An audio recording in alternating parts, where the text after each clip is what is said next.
So this is the last video in this series, copying a Bouguereau painting, just trying to learn about glazing. And you have to look in my other videos if you don't already know. I always rub on a little medium, and I've done all of that. But you'll just have to check back, and you can see me do that properly in the last video.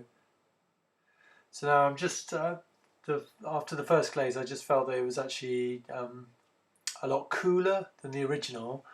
But looking at it here, I think it's actually I was quite fairly close to the colours. But when I started it today, I just thought, okay, we're going to have to just make it a little bit darker, a little bit warmer, and so now I'm just trying to sort of find a colour. And so this is just a very, very thin glaze. I've used a bit of vermilion, a bit of orange, a little bit of white. And I just want to try and find what it is, how he's done her cheek. In hindsight, it's definitely got some kind of scar, vermilion, not vermilion, a crimson, I feel. But looking at it just on my iPad, it seems to be pretty close at the time. So, as is my one, I'll go round the canvas and just see if there's any other areas with a sort of similar kind of tone that I can use this same colour for. Definitely the chin's got a little sort of just a warm note, just the bottom of the chin.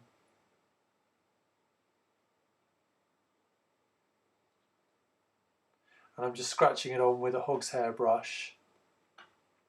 This is just very good for just applying sort of an even coat of glaze. You can use any kind of brush you want, anyone, whatever.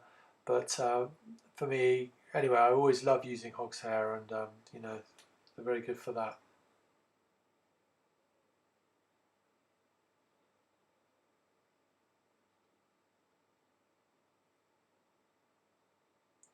Honestly, I wasn't happy with the drawing.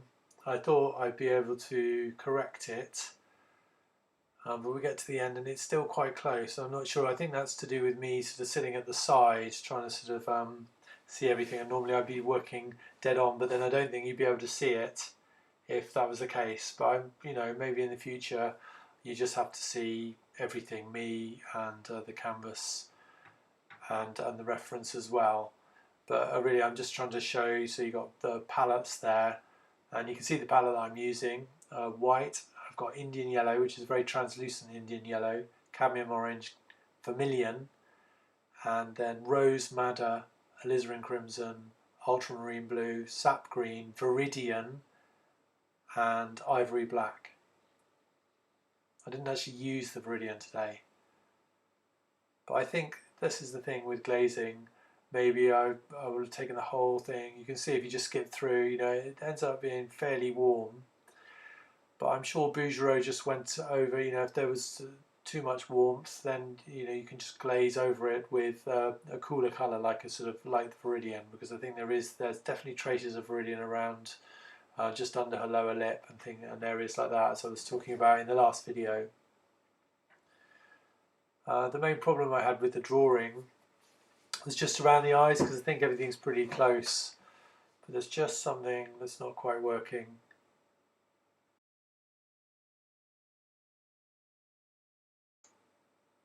There's probably quite a few bits that aren't really working, in all honesty. But I think in this video, more than the first, it's just I'm just trying to share what I think is a beautiful way of painting.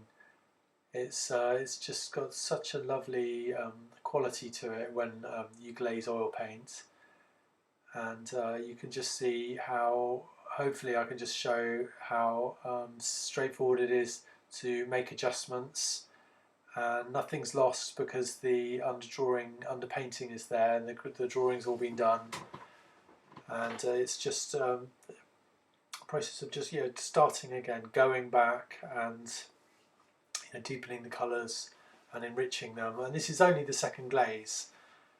And I mean, Titian said you should glaze 60 times. But that's never going to be any. I'm never going to do anything like that. I suppose in my other work, I might do maybe 10 at the very most. It's more like 5, 4 or 5, and that's enough. That's just because of the way I work. I tend to work quite quickly, and I'm sort of happy enough with those effects. I mean, Tisha said that, but he was probably just trying to shock people to make a point. Looking at his work, yeah, I mean, it's very difficult to see. Certainly in his later work, there are lots and lots of glazes, very, very loose. It's all going on. But I'm just trying to, with the hogshead brush, I've mixed some more medium into the paint on the palette. This is the colour that I mixed, and I'm just trying to sort of just apply it. I just leave it in the areas where I think it'll work, and I'm going to go back over with a dry brush, with a Sable brush.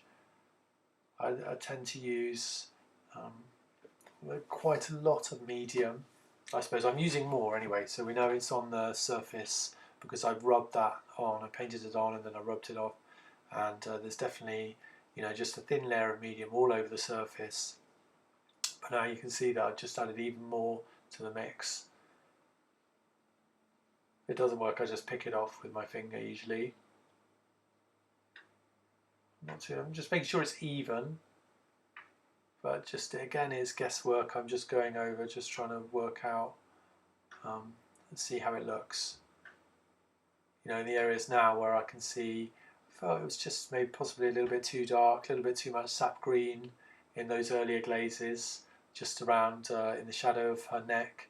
So I'm just trying to sort of warm it up a bit. Likewise under her chin.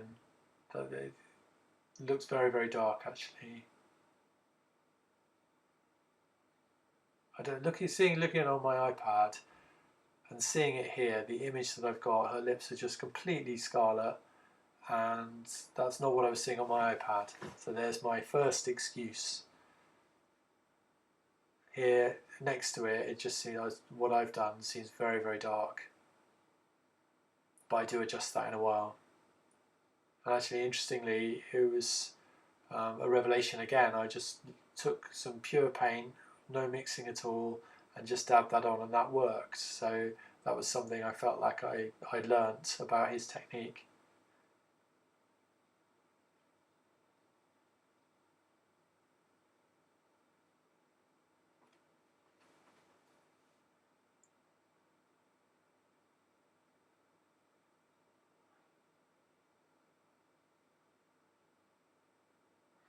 One thing I forgot to mention is that since the last video I did block in the sky, so that's just it was quite a sort of opaque layer, just a bit of medium.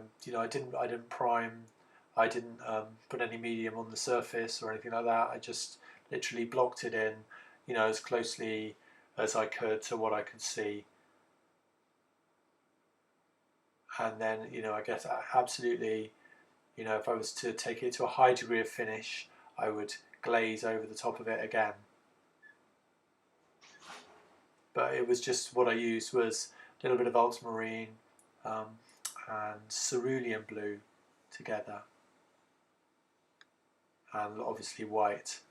And so it just, it definitely helps register the skin tones a little bit more clearly, certainly than before when it was just white.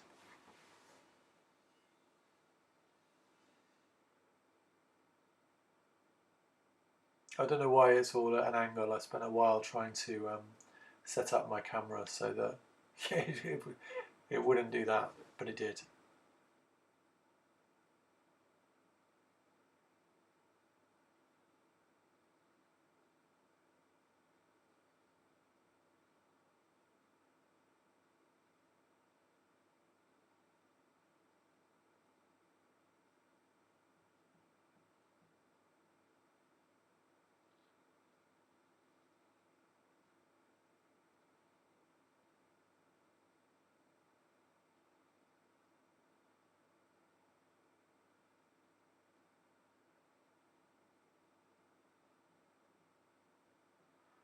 It's just the area that I really wanted to get the drawing right, and I don't think I did in the end.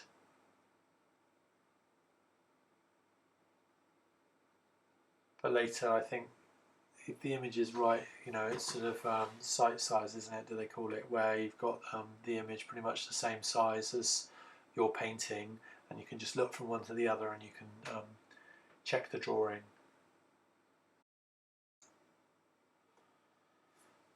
I'm just trying to find the highlights on the cheek, get the right note there, and it just ended up a little bit pink at first, so I've obviously got vermilion and white, but then the other mix has got a bit of orange, and I'm starting, I think in a minute, it's going to show definitely, I did get it just right towards the end, so it was yellow. It was yellow, orange, vermilion and white, and quite a lot of white.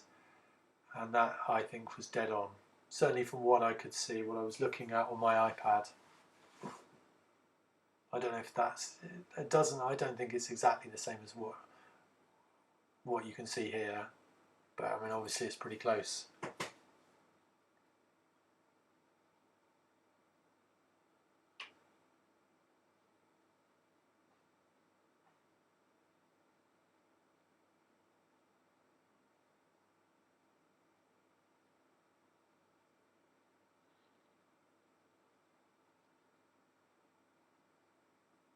I'm using a lot more medium as well. That feels a bit better. I'm just going to leave it there and blend it later. It was still quite pink. There were other areas where it had the similar value.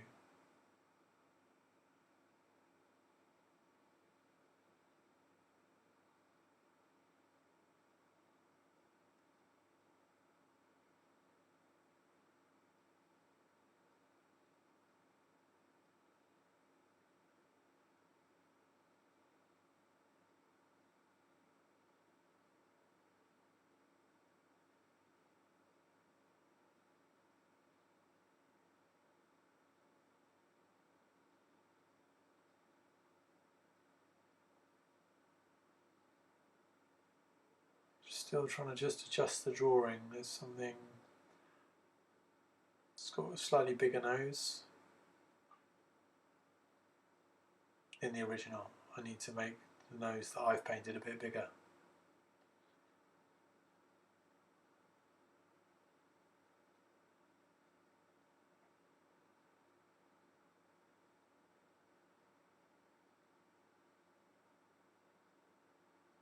It's looking really warm at the moment. It does cool down. And again, I would cool it with later glazes. I said before in the last video that I've seen photos, and I must try and root them out again. There was somewhere online where you know, it shows some of Bouguereau's paintings. You know, the glazes are actually flaking off. The medium is it's sort of reacted with the surface. I don't know anyway, but it's degrading and it's just flaked away. And so you can just see very, very clearly that, you know, after doing all of this, it's just gone over large areas with just single glazes of quite cool glazes. It's what gave that sort of translucency in the shadows on the skin tones.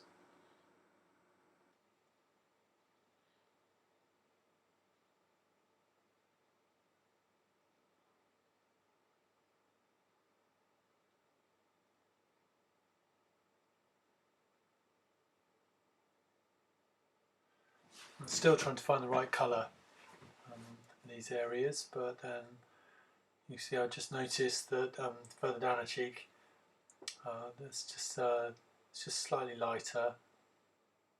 I guess as it just describes the form, how her cheek turns.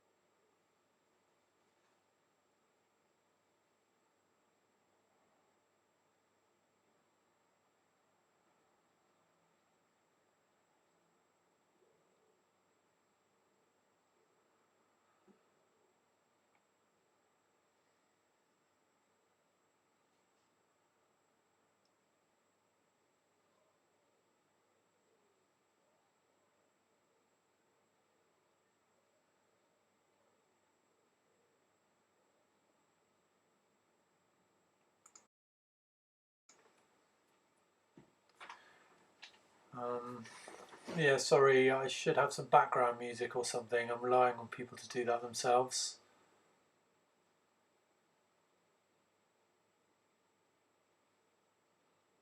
I hope so. As I said, when I watch these films, sometimes I'll just click through really, really quickly, so you can just sort of keep jumping. If I'm talking at that time, then hopefully it's going to be something interesting.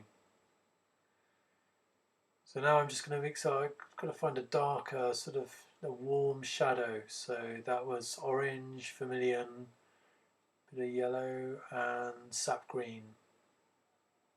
Good lot of medium. It's just surrounding the eye.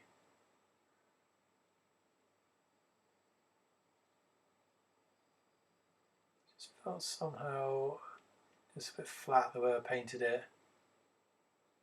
So we've got her left eye, the prominent eye in the painting.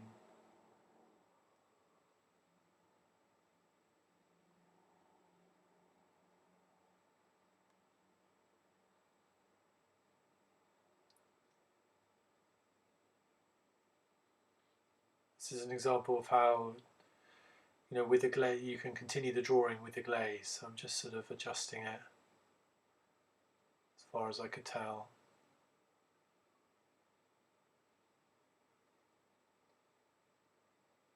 It was too dark before, so the glaze is slightly lighter, and it does work over the original quite dark glaze and quite dark grisaille. You can adjust it pretty easily, and that's a standard procedure I have for just mixing a darker colour, skin tone. I always use alizarin crimson and sap green, maybe a little bit of red. Blue will cool it down. Sap green's still very warm. You can use viridian as well in certain sort of dark shadows, but to be honest, I don't use it so much. Sap green's fine, but yeah, that will always create, for me, that's just like a really good base note for a shadow tone. It's essentially just reds and greens and just trying to sort of balance them out. So it's neither too well. If you need it warmer, a bit more red. If you need it cooler, a bit more green, or even add a little bit of blue. I suppose sap green and ultramarine blue essentially make something that echoes viridian. It's just a bit sharp. They're a very sort of sharp green. I guess, yeah, it's just got a very particular quality that I'm a bit wary of, I suppose. So I don't use too much.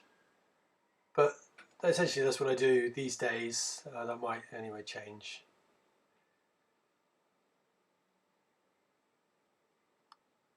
So I think I'm just trying to find a very warm but dark shadow. This is just for, just around, really essentially the eyelash and just the curve of the eye. I think that's what has been challenging in this drawing. It's just sort of trying to get the curve of her eyelid, and you can see how's it with the eyeball, just that curve around there. It's really, I'm not sure if it works properly.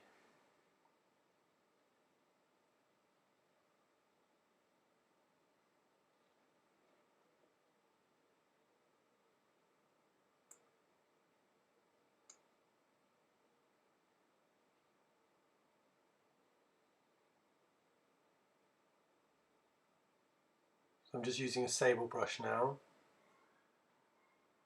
and all it's got on it is a bit of medium. It's just, I really want to avoid it being too sloppy, but it's just a way of moving around with, there's too much paint on there, so just sort of moving it around, trying to sort of blend it in a little bit, and I'll take a dry brush and work over it in a while. But I do like modelling forms just with quite a sort of a medium rich paint over an underpainting or over a first glaze or something like that. It's just got, for me, it's got a nice quality.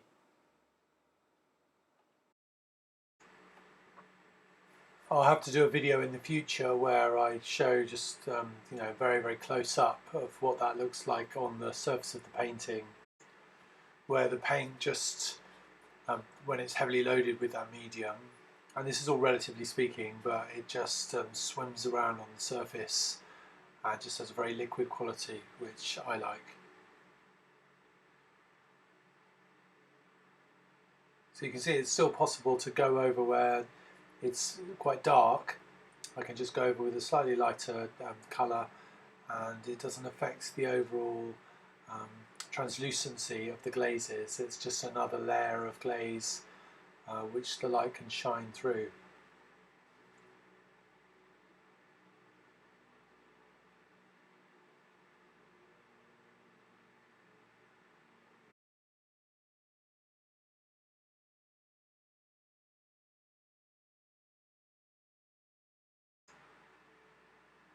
I've just started using the Sable brush again, and I think it's really the best kind of brush to use for this sort of very delicate application of paint.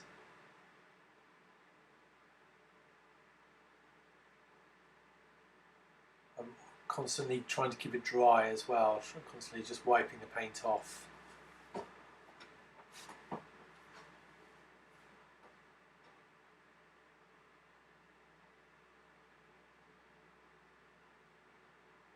It's just so that you've got enough that the layers, the glazes underneath still show through.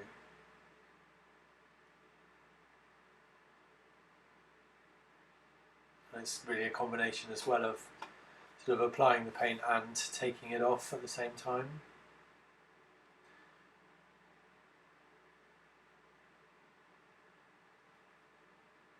I'm just looking at it here, I promise, but the actual painting isn't quite as dark as it appears here. But I'm just trying to sort of get the right colour for the lips, and I just went in with pure vermilion. And certainly from what I could see from my iPad at the time, that was just right, but I'm not used to using pure colour in that way. But I'm sure it's what he must have done. And then, so this is pure rose madder and alizarin crimson together as well.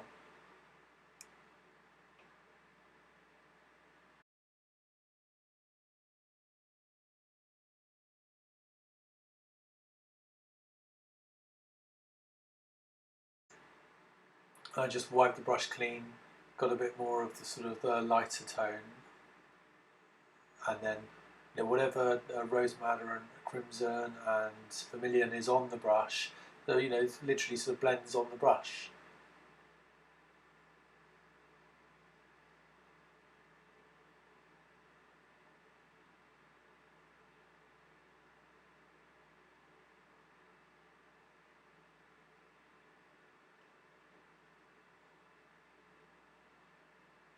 This is what I meant in the video of the first glaze, when possibly it would have been a good idea to have been a bit bolder with the colour.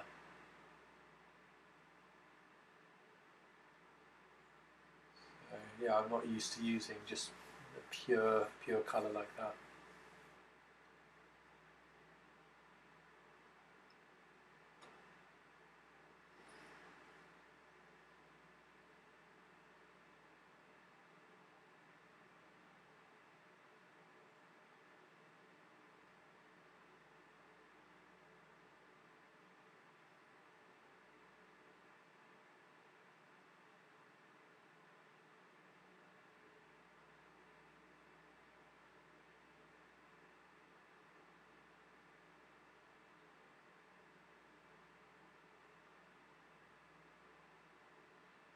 You see that actually the mix on the palette is not, I don't mix it really thoroughly, because I'm going to mix it as it sits on the surface of the painting.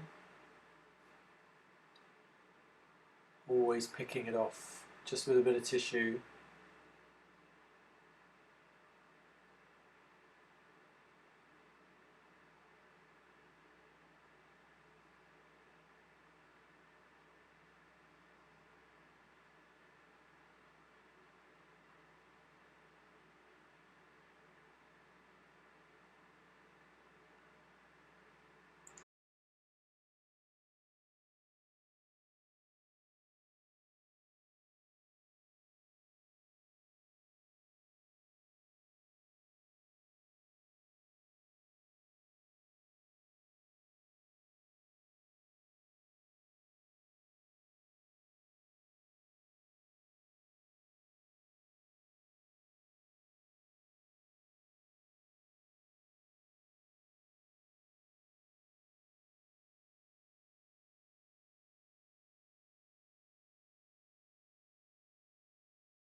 It was definitely very tricky trying to do the drawing around this eye.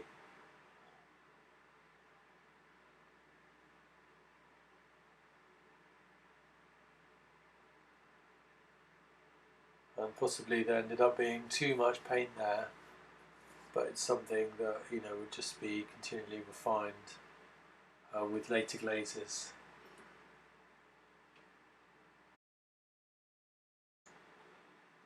I'm not sure how interesting this is, so I'm just going to skip through for about 2 minutes.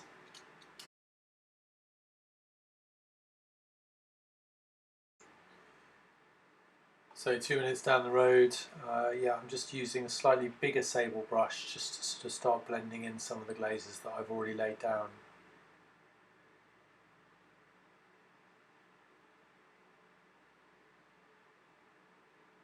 I'm dry brushing, but yeah, there's no sort of fixed method, and so, you know, sometimes I'll be dry brushing and then immediately just pick up a bit of paint.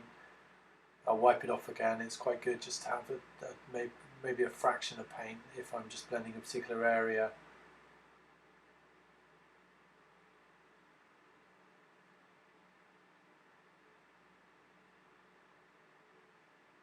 Essentially just always flitting from one to the other, dry brushing, then suddenly just adding a bit more paint,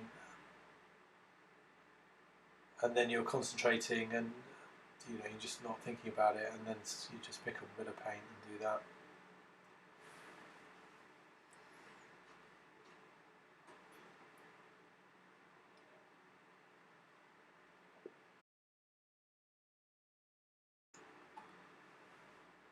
And again, just after this, it's just much of the same, so I'm going to skip through about a minute and a half.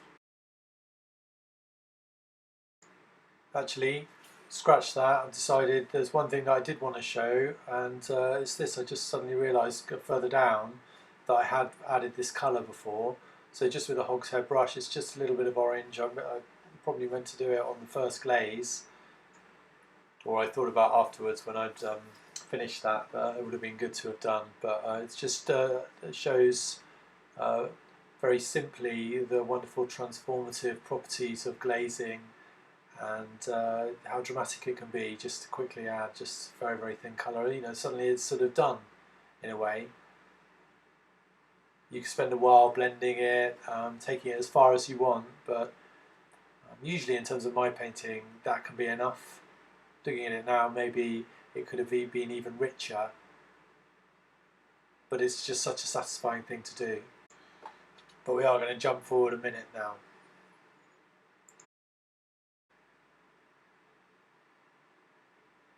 So I rarely do this, but I just use a bit of pure black here, but I think Bouguereau obviously used it.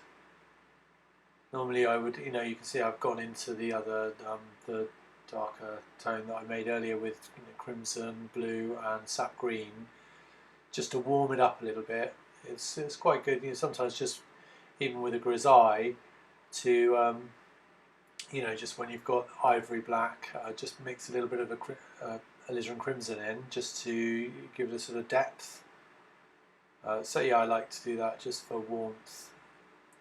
It took me a long time just to be able to use black at all, because at school, when I first learned to sort of use oil paint, my teacher at the time, he was a really hardcore impressionist, and he just wouldn't countenance the use of black at all. He was just sort of outlawed, and that really got into my psyche, and it took me many years to just fully sort of get that out of my system and feel sort of comfortable about using black. I basically never used it. I would always mix blacks with cobalt blue or ultramarine and dark umber or burnt sienna or something like that. You can mix lovely optical blacks like that,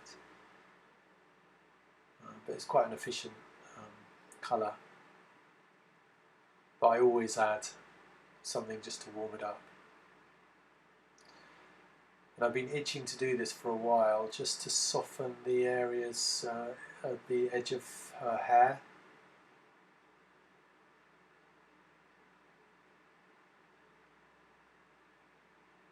So it's just all it is, just a very, very thin glaze.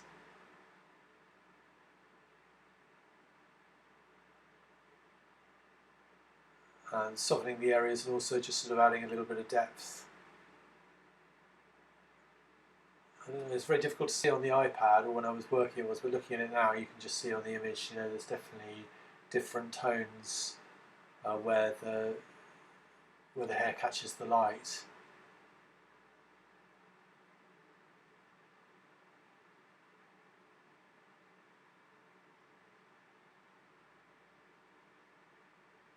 But you can see, as I look at it now and I'm talking, I've just got it on as it's quite small, but you know, if this was on a sort of larger screen, you can just see sort of how effective that is, just to use just a very, very thin glaze to create the illusion, and I'm sure it's just what he did, just to create the illusion of hair. You can't see individual hairs, you just sort of see a blurry mass, but that illusion can be created just in this way.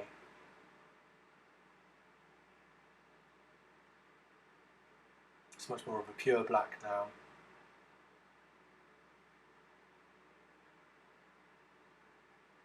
But honestly, I can't see many other colours going on in the original painting.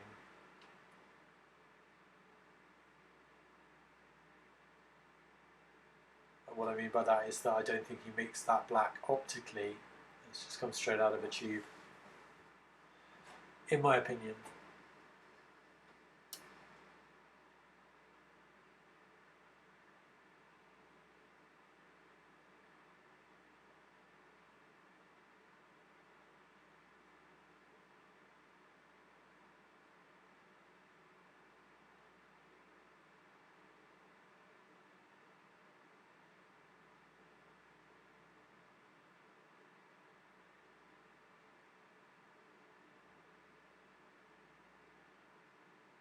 So I've done this on other portraits before, just sort of at the end, after the hair's sort of pretty much been blocked in, I've just gone round the edge just to give it that sort of softness. So you can spend a long time doing it. I quite like just very, very simply going around the edge. And just for me, it's always nice to have that truth to materials where you can see that it's paint, so it's an illusion, but at the same time you can see how it was done. Honestly, I think probably doing hair in this way, just softening the edges, is one of the most satisfying things that I do when I paint a portrait. For this, it can just look a little bit, obviously it just looks very flat, very cut out, a bit paint by numbers, and just off softening the edges like that, just suddenly sort of just seems to put the figure just in real space. And it's one of the things that really completes the illusion. I've literally in the past gone right round with a hog's hair brush, just following the contour, just slightly overlapping. And in some portraits, you know, obviously it depends on the background, but that's been enough.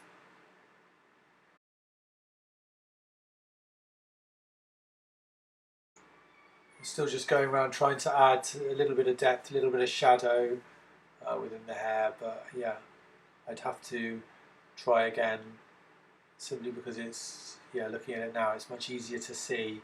When the image is perhaps smaller, I can just get an idea of the sort of larger areas of hair where it catches the light, whereas on my iPad I couldn't really see that so well. I think I need to do the same with the eyebrows, but that's just it's quite a delicate operation, and it was possibly a little bit crude. Just got to make sure that there's just hardly any paint on the brush, so you can sort of load the brush and then wipe it off, wipe it very, very dry, but it'll still put paint down when you just gently rub it on the canvas, or on the surface.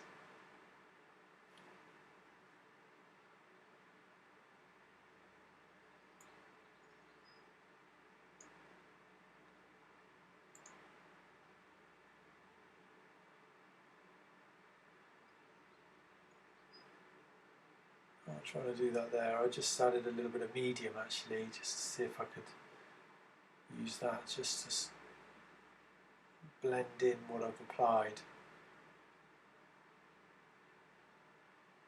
But you know, again, I've had to take that off.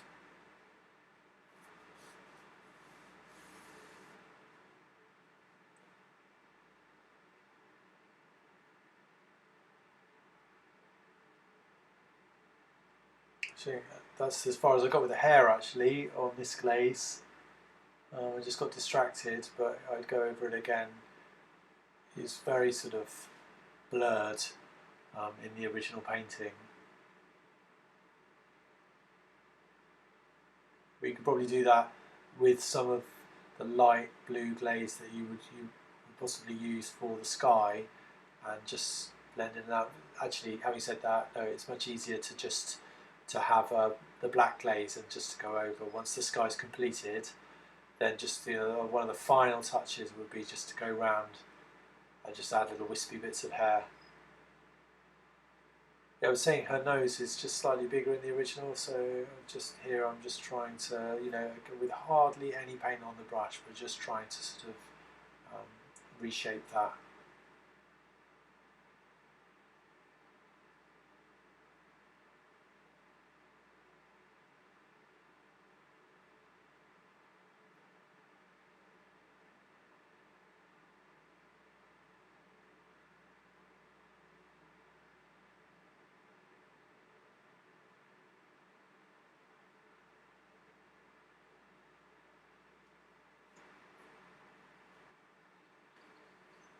I'm just going to shave off another couple of minutes of this film. Nothing much goes on, just continuing as I was. I've just added a tiny bit of highlight around the eye and the cheek.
Maybe this shows how you can glaze a half paste, so any kind of glaze with a little bit of white in just over a previous glaze, just to sort of soften it, to lighten it.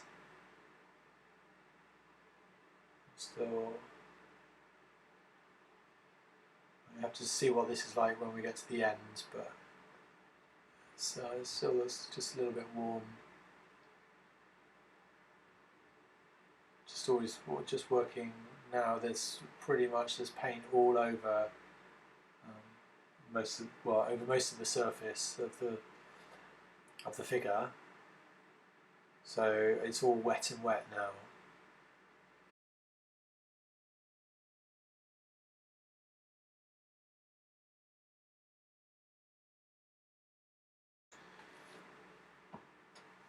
I was just thinking about whether or not I should just cut some out, because I don't know how interesting it is really, but I was about to take off about 3 minutes, but then maybe it's important that I just leave it all there, and you can just, people can just see exactly what happens. Otherwise it starts to sort of become a bit like time lapse, where it's difficult to know how it works. So at this point I recommend either you can skip through, skip back, put on some music.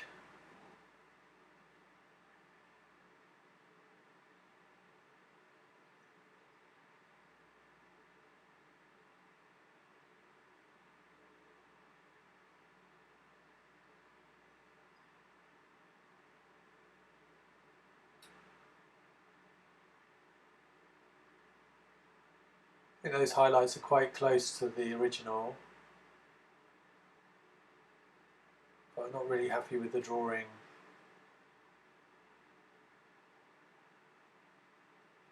But you can just see how quickly you can make adjustments. Maybe the brush is a bit small, but you know, if this doesn't work, it's just as I glazed before, I would just glaze over it again, just change it, you know, back and forth. It's always chopping and changing and just seeing what works in the end.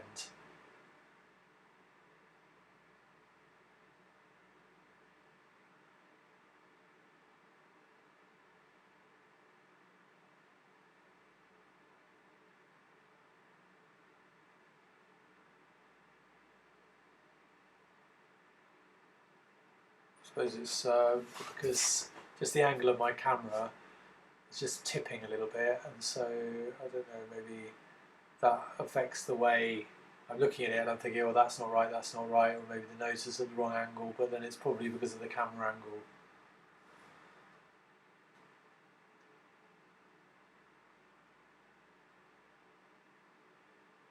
So to create a highlight, all I'm doing is just that very, very thin half paste and just tentatively just going over some of the shadow that I've already glazed. And then I'll blend it in later with a bigger brush.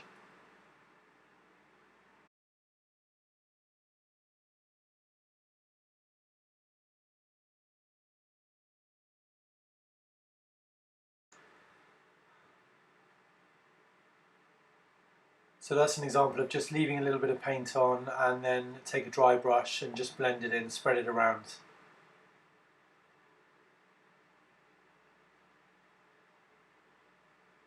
I do spend a fair amount of time doing this now, so you've been warned.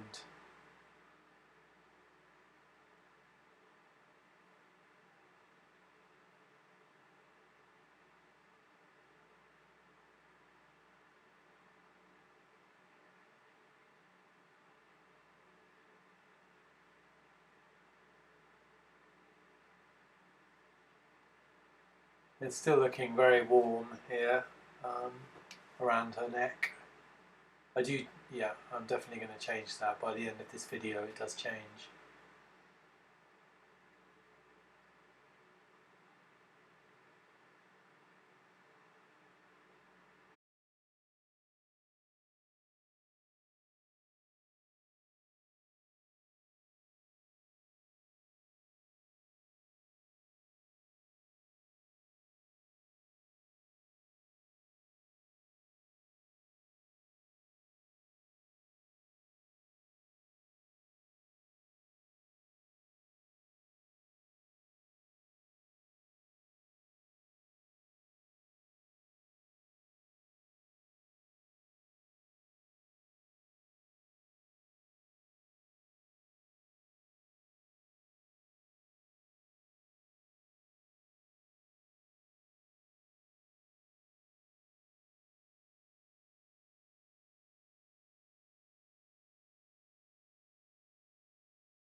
When I'm adding highlights, I do tend to use a smaller brush just so I don't commit too much.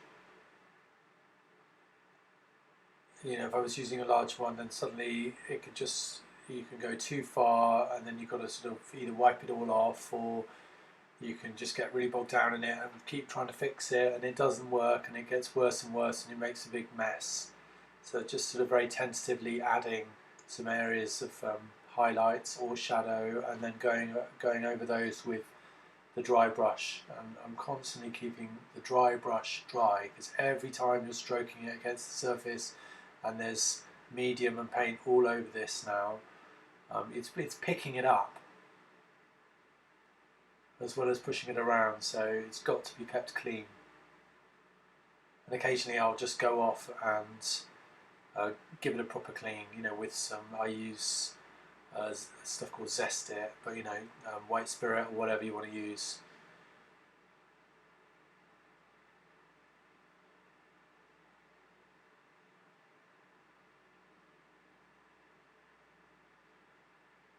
And even for subtle areas of modelling, it's quite good to just use a dry brush, just because it is very, very subtle.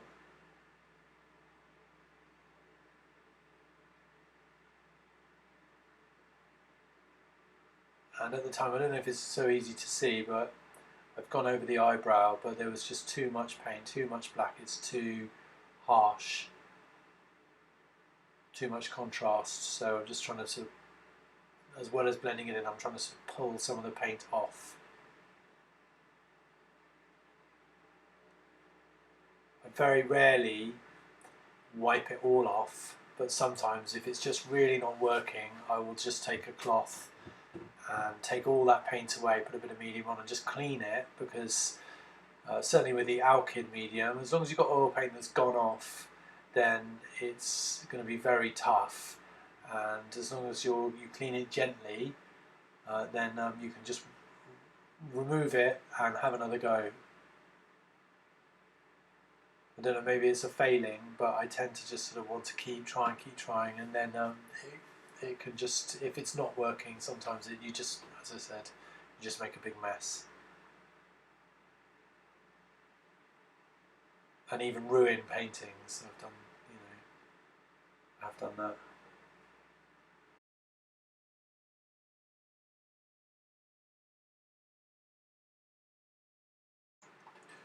But those are really extreme cases, and probably they were paintings that I, before I was using this particular method.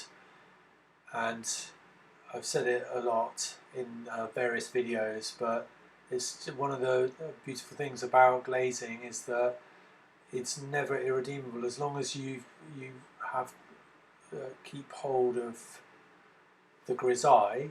As long as you have that contact, then the drawing is intact, and you can just keep going over it, and if it doesn't work you can just adjust the tone, adjust the value and the colour. It's not a problem, but it's just making sure that each glaze is translucent so you can see the glazes underneath, so that means you'll always see the grisaille, you'll always see what happened before, but then you're just going to make it more or less. If it's too dark, you can make it a bit lighter. If it's too light, you can just add a bit more dark. Too cool, you can add warmth, or if it's too warm, you can cool it. If the grisaille didn't work, and there is something wrong with the drawing, you can add something that's a bit more opaque and adjust the drawing.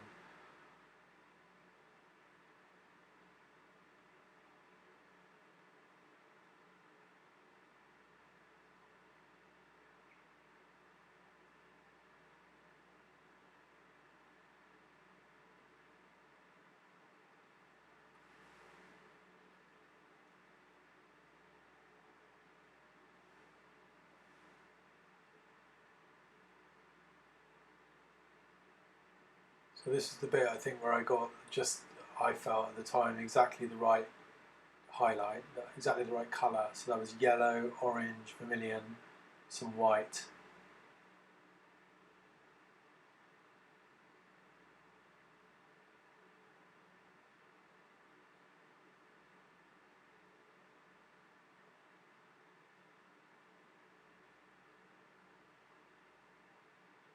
I'm going to just lay some down, and then I'll come back to it with a dry brush.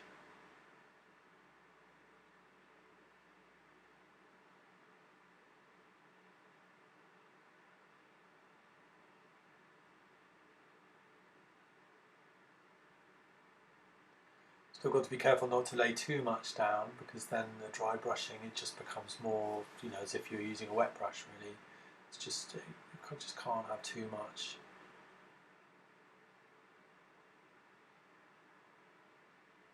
And it's quite a similar highlight throughout.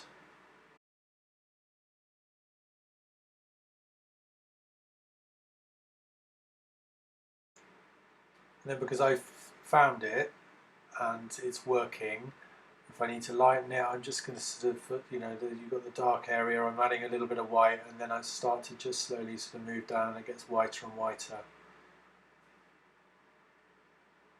Or lighter.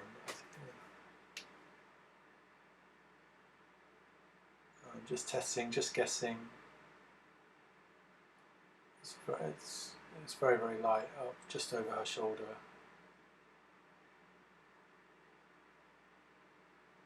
I've seen people mix paint on the palette in that way. There's just sort of one colour and then just progressively adding more and more white, so it just gets lighter and lighter down actually on the palette. Each colour would do that, is what I mean. But it's sort of rare actually for me to find, well, it takes a little bit of time to find exactly the right note, as I did there, and it could be a fluke, but once I've got it, then I know I can really work with it, and then suddenly things start to sort of move forward a bit. So after all of the previous guesses, suddenly it's sort of everything, you have a moment of clarity, and it seems something seems to fit. And then now I'm just working back into, with a new mix, I'm going back into areas on the palette where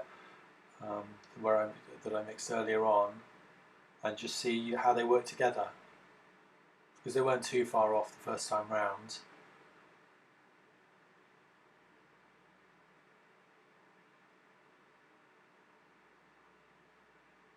I'm really looking at the palette, it doesn't expand much beyond that, so the range of colour is still very slight, very subtle.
These are some of the lightest highlights that I've mixed so far, just still going down from where I found that mix, the colour that worked just right, and then it's got lighter and lighter and lighter.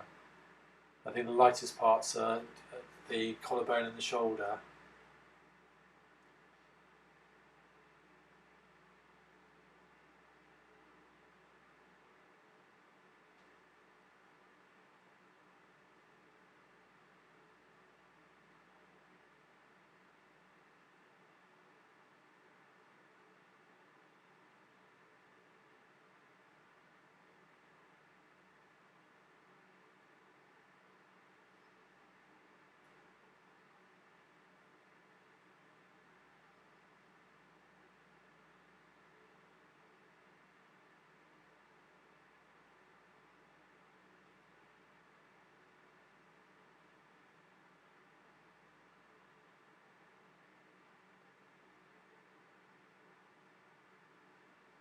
And then just following on with a dry brush.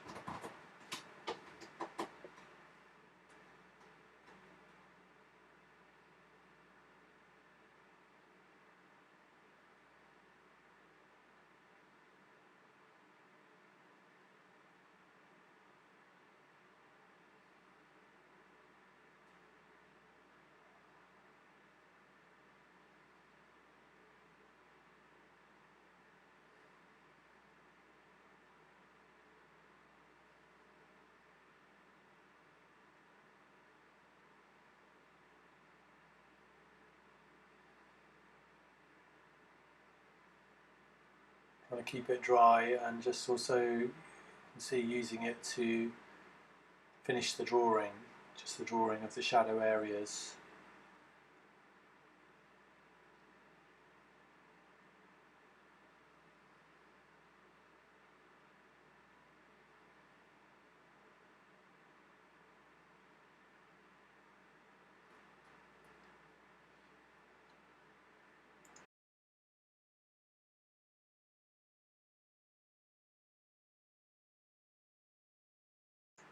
So I've got another even larger Sable brush that I used originally just to apply the medium at the very, very start of this glaze. It's not dry enough really, but it's clean. So I'm just trying to dry it.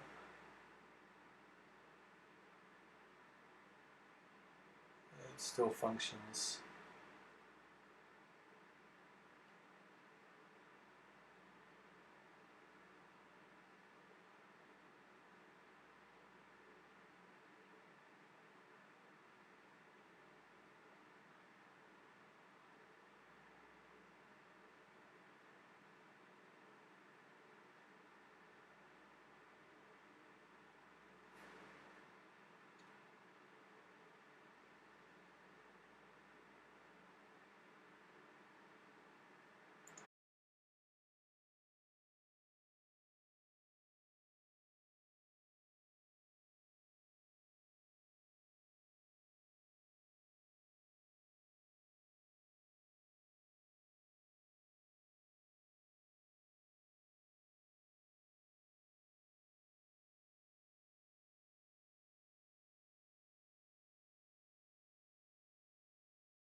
So I'm almost scratching the paint on here as I go.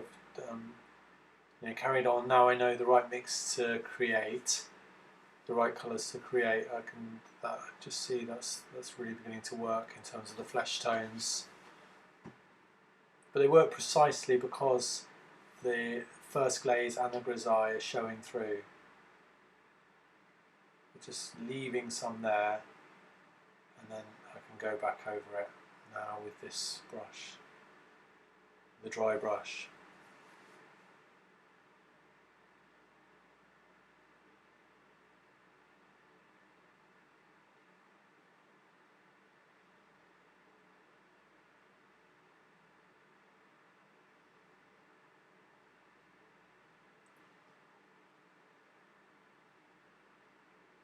And I think it's possible to move it around in this way precisely because I laid on the medium at the very, very beginning. I brushed it on, then rubbed it off with a cloth, and that's just something you get a feel for. It's just, it can't be too wet, it can't be too dry, but when it's just right and it works, then you can apply a little bit of paint, which also has some medium in, but it's not too sloppy, and that means you can just move it around and it will just sort of hover over the previous glaze and just be just easier to blend in. If I didn't have any medium on there, if I hadn't oiled up, then it would just be very difficult to move around. It would end up looking scratchy, blotchy, and very unsightly. Because I haven't been working on it for too long, nothing's dried, and it's just enough to, yeah, it makes the surface very satisfying to work. So I've probably said everything I need to say about this. I'm going to let this film play out now. It's got about another 12 minutes to go. If I do do some further glazes, I'll post them on my blog, but my primary goal is just to sort of use this as an example to try and for myself to learn about glazing, and I hope it's been valuable in any way. And I'm not sure what the next series of videos I'll make will be, but coming soon. I promise there won't be so much of a delay.